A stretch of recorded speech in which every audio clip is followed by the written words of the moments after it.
हा माझा पाया बऱ्यापैकी पक्का होता आणि त्यावेळेचे जे शिक्षक होते त्यांनी ते बऱ्यापैकी पक्का करून घेतला होता आणि तोच पाया मला आज मी जिथे उभा आहे त्या निव्वळ या 7वी 8वी 9वी या 3 वर्षांमुळे मी आज इथे उभा आहे. कारण की 10वीला मी थोडा आउटर चालला गेला होतो. माझा जो आत्मविश्वास होता तो पुरा चालला गेला होता आणि 10वीला मी कसं तरी पास झालो. मी काल परवा 11वीचं माझं निकालपत्र बघितलं आणि त्याच्यात बघितलं मी की माझा 11वीला फक्त 57 मार्क होते मला.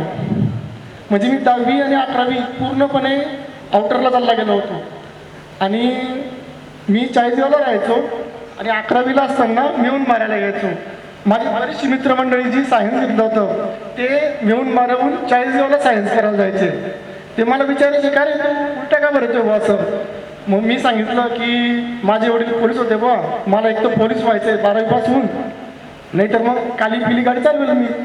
आणि त्यावेळेस 12वीचं जे सेंटर होतं ते सेंटर उंबरखेड होतं बहुतेक. उंबरखेडला मी पास होऊन जाईल म्हटलं त्या हिशोबाने. परंतु आयुष्यामध्ये असं झालं की 12वीला असताना आमची परत बदली पाचोऱ्याला झाली. परंतु पाचोऱ्याला इथला बराचसा मित्रपरिवार कमी झाला आणि 12वीला असताना मी फक्त अभ्यास हा केला आणि त्यामुळे 12वीला असताना मला त्या MM कॉलेजमध्ये मी 82% म्हणून दुसरा आलो. म्हणजे 11वीला असताना मला जे 57% पडले होते तर 12वीला असताना मला ते 82 पडले. ते निव्वळ जे माझा फाउंडेशन होता इथला 7वी 8वी 9वी जी सरांनी माझ्याकडून मेहनत घेतली. आता भोई साहेब आणि मी सोबत होतो, भरपूरदा भोई साहेबांनी सोबत काम केलेलं आहे. स्कॉलरशिप परीक्षा राहो, नवोदय राहो, टायपिंग राहो, सर मला खूप भेटायचे. आणि त्याच्यानंतर मी DED केलं, BA केलं, MA केलं, स्पर्धा परीक्षांची तयारी केली, प्री पास व्हायचो, मेनला चालला जायचो, प्री पास व्हायचो.